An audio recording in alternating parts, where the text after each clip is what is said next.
Divorce की तीसरी बड़ी वजह है अना, गरूर, तकब्बुर और बर्दाश्त की कमी। हमें ये बात हर इंसान को सिखानी चाहिए कि अगर रिश्ता बचाना है तो अना की कुर्बानी देनी पड़नी है। बहुत सी जगहों पे आपको समझौता करना पड़ना है, बहुत सी जगहों पे आपको स्टैंड लेना पड़ता है। अब होता ये है कि या तो हम स्टैंड ही नहीं ले रहे होते या हम इतना कॉम्प्रोमाइज कर लेते कि हमें पता ही नहीं चलता कि क्या हिसाब है क्या नहीं। रिसेंटली एक मेरे पास केस आया, लड़की लड़के को कहती थी कि मैं कब्र की दीवारों तक तेरा साथ दूंगी, 2 महीने में उनकी जो होगी ना वो अलैदगी होगी। वजह ये बनी कि लड़के ने कहा कि तुम वेस्टर्न ड्रेस नहीं पहनोगी। हालांकि लड़के को कोई मसला नहीं था, लड़के ने वैसे मजाक में कहा वेस्टर्न ड्रेस नहीं पहनोगी। उस लड़की ने कहा तुम तो अभी मुझसे पे पाबंदियां लगा रहे हो, मैं तुम्हारी गुलामी नहीं सहन कर सकती, तुमने फलान टाइम पे भी ये बात की थी, फलान टाइम पे मैं नहीं कर सकती, मैं नहीं हो सकती। ये मसला मेरे पास लेकर आए, मैंने सॉर्ट आउट कराया। फिर अगला मसला था जी, लड़का चाहता था औलाद होना और लड़की चाहती थी कि मैं बच्चे प्लान करके करूँ। ये पर्सनल मैटर होता है, लेकिन इन 2-3 बातों की वजह से उनका इतना हुआ कि शादी होने को भी 8 से 9 महीने पड़े होते, उनकी एंगेजमेंट टूट गई।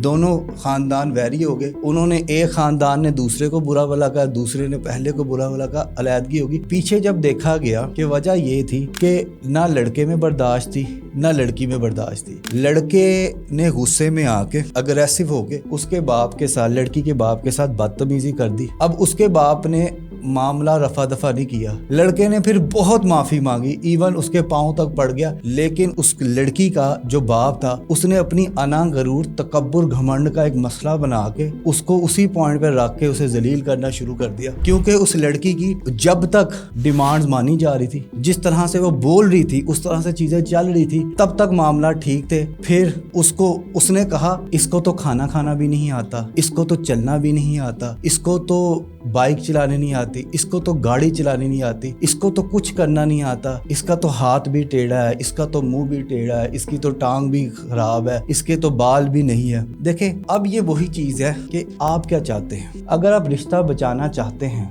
तो कुर्बानी है, मोहब्बत कुर्बानी मांगती है, रिश्ते कुर्बानी मांगते हैं। बहुत जगह पे हमें कॉम्प्रोमाइजेस, सैक्रिफाइसेस, चीज़ों को समझना पड़ता है, समझाना पड़ता है, चीज़ें बैठ के बात करके मसले का हल होता है। अगर आप अपने जहन में पहले ही ये इमेज बना लेंगे कि मैं कॉम्प्रोमाइज़ नहीं कर सकती, मैं अगले बंदे को इज्जत नहीं दे सकता, मैं पाबंदी बर्दाश्त नहीं कर सकती, मैं गुलामी बर्दाश्त नहीं कर सकती, मैं जो हूँ वो कोई काम